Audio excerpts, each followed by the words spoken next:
आइए मित्रों, हमारे YouTube चैनल स्वाध्याय में आपका हार्दिक स्वागत, अभिनंदन।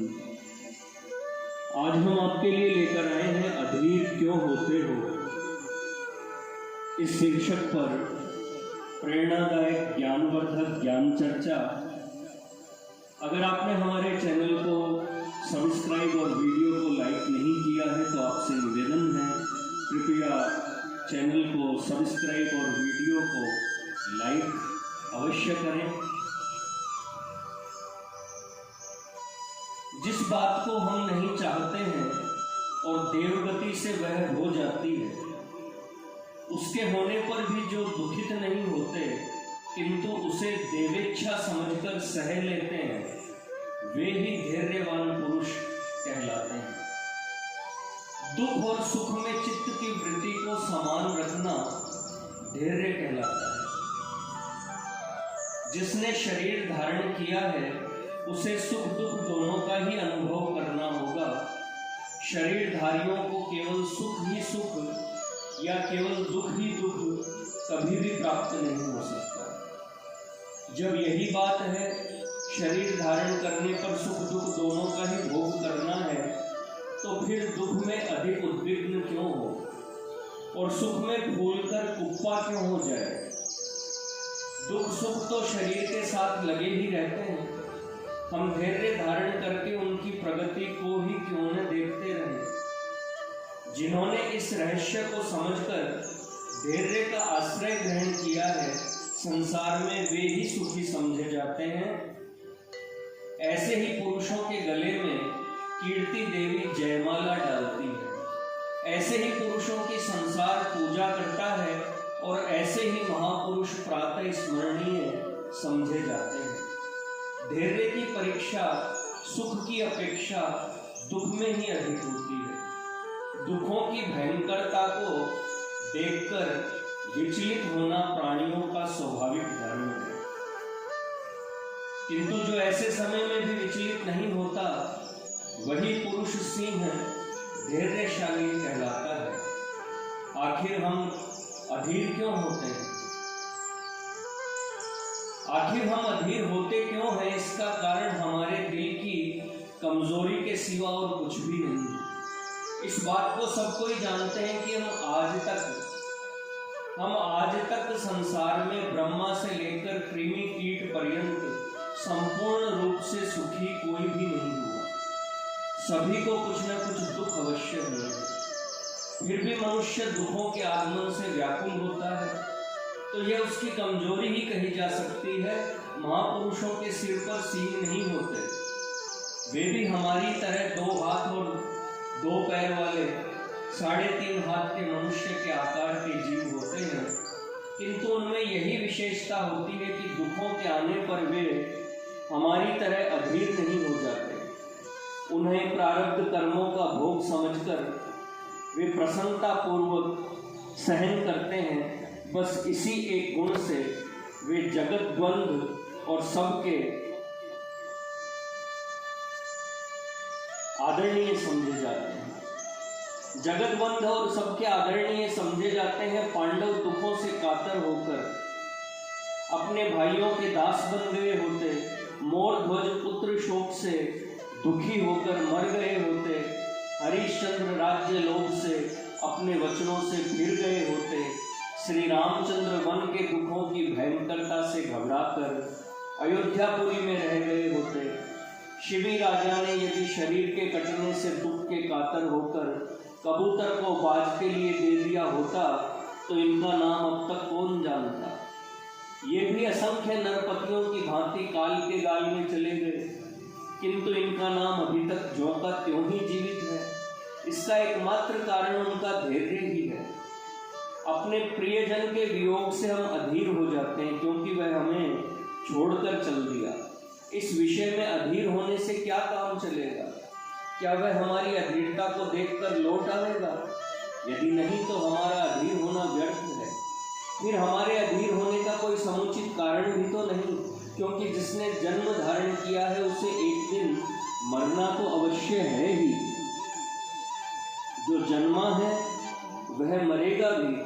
संपूर्ण सृष्टि के पितामह ब्रह्मा है। चराचर सृष्टि उन्हीं से उत्पन्न हुई है। अपनी आयु समाप्त होने पर वे भी नहीं रहते, क्योंकि वे भी भगवान विष्णु के नाभि कमल से उत्पन्न हुए हैं। अतः महाप्रलय में वे भी विष्णु के शरीर में अंतर्हित हो जाते हैं। जब यह अटल सिद्धांत है कि जायमान वस्तु का नाश होगा ही, तो फिर तुम उस अपने प्रियजन के शरीर का शोक क्यों करते हो? उसे तो मरना ही था, आज नहीं तो कल और कल नहीं तो परसों। सदा कोई जीवित रहा भी है जो वह रहता, जहाँ से आया था चला गया। छोड़ो उसका सोच और गुण गाओ गोविंद के। व्यर्थ के सोच में रखा ही क्या है? एक दिन तुम्हें भी जाना है। जो दिन शेष है उन्हें धैर्य के साथ गुणागार के गुणों के चिंतन में बिताओ। शरीर में व्याधि होते ही हम विकल हो जाते हैं। विकल होने से आज तक कोई रोग विमुक्त हुआ है? यह शरीर व्याधियों का घर है। जाति, आयु, भोगों को साथ लेकर ही तो यह शरीर उत्पन्न हुआ है। पूर्व जन्म के जो भोग हैं वे तो भोगने ही पड़ेंगे। चाहे जो करो, भोग बिना अपनी अवधि पूर्ण किए पीछा नहीं छोड़ने के। दान, पुण्य, जप, तप और औषधि उपचार करो अवश्य, किंतु उनसे आराम न होने पर अधीर मत हो जाओ, क्योंकि भोग की समाप्ति में ही दान, पुण्य और औषधि कारण बन जाते हैं। बिना कारण के कार्य नहीं होता। तुम्हें क्या पता कि तुम्हारी व्याधि के नाश में क्या कारण बनेगा? इसलिए आप तो पुरुषों ने शास्त्र में जो उपाय बताए हैं उन्हें ही करो। साथ ही धैर्य भी धारण किए रहो। धैर्य से तुम व्याधियों के चक्कर से सुखपूर्वक छूट सकोगे। जीवन की आवश्यक वस्तुएं जब नहीं प्राप्त होती तो हम अधीर हो जाते हैं। हाँ, घर में कल को खाने के लिए मुट्ठी भर अन्न नहीं है। स्त्री की साड़ी बिल्कुल चिथड़ा बन गई है। बच्चा भयंकर बीमारी में पड़ा हुआ है। इसकी दवा दारू का कुछ भी प्रबंध नहीं। क्या करूं, कहाँ जाऊं? इन्हीं विचारों में विकल हुए हम रात भर रोया करते हैं और हमारी आंखें सूज जाती हैं। ऐसा करने से न तो अन्न ही आ जाता है और न स्त्री की साड़ी ही नहीं हो जाती है। बच्चे की दशा भी नहीं बदलती। सोचना चाहिए, हमारे ही ऊपर ऐसी विपत्तियां हैं, सो नहीं विपत्तियों का शिकार किसे नहीं बनना पड़ा। त्रिलोकेश इंद्र ब्रह्म हत्या के भय से वर्षों घोर अंधकार में पड़े रहे। चक्रवर्ती महाराज हरिश्चंद्र डोम के घर जाकर नौकरी करते रहे। उनकी स्त्री अपने मृत बच्चे को जलाने के लिए कफन तक नहीं प्राप्त कर सकी। जगत के आदि कारण मर्यादा पुरुषोत्तम श्री रामचंद्र जी को 14 वर्षों तक घोर जंगलों में रहना पड़ा। वे अपने पिता चक्रवर्ती महाराज दशरथ को पाव भर आटे के पिंड भी न दे सके। जंगल के इंगुदी फलों के पिंडों से ही उन्होंने चक्रवर्ती राजा की तृप्ति की। शरीरधारी कोई भी ऐसा नहीं है जिसने विपत्तियों के कड़वे फलों का स्वाद न चखा हो। सभी उन अवश्य प्राप्त होने वाले फलों के स्वाद से परिचित है। फिर हम अधीर क्यों हो? हमारे अधीर होने से हमारे आश्रित भी दुखी होंगे, इसलिए हम धैर्य धारण करके क्यों नहीं उन्हें समझा। जो होना है सो होगा। बस विवेकी और अविवेकियों में यही अंतर है। जरा, मृत्यु और व्याधियां दोनों को ही होती है, किंतु विवेकी उन्हें अवश्य भावी समझकर धैर्य के साथ सहन करता है और अज्ञानी विकल होकर विपत्तियों को और बढ़ा लेता है। ज्ञानी काटे ज्ञान ते अज्ञानी काटे रोए, मौत बुढ़ापा आपदा सब काहू को होए। जो धैर्य का आश्रय नहीं लेते वे दीन हो जाते हैं, परमुखापेक्षी बन जाते हैं। इससे वे और भी दुखी होते हैं। संसार में परमुखापेक्षी बनना, दूसरे के सामने जाकर गिड़गिड़ाना, दूसरे से किसी प्रकार की आशा करना, इससे बढ़कर दूसरा कष्ट और कोई नहीं है। जितना धन, जितने भोग, जितनी संपत्ति तुम्हारे भाग्य में लिखी होगी वह तुम्हें अवश्य प्राप्त होगी, यदि तुम उससे अधिक इच्छा करके सोने के पर्वत सुमेरु के शिखर पर ही जाकर क्यों न बैठ जाओ, वहां भी उससे अधिक न प्राप्त होगी। और यदि मारवाड़ की उसर भूमि में उससे कम की इच्छा से चले जाओ तो वहां भी उतनी ही प्राप्त होगी।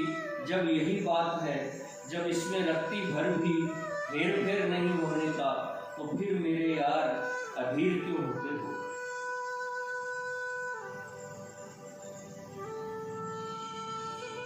मित्रों, यह थी अधीर क्यों होते हो। इस शीर्षक पर प्रेरणादायक ज्ञानवर्धक ज्ञान चर्चा। अगर आपने हमारे चैनल को सब्सक्राइब और वीडियो को लाइक नहीं किया है तो आपसे निवेदन है, आपको हमारा चैनल पसंद आए तो इसे लाइक सब्सक्राइब अवश्य करें। धन्यवाद।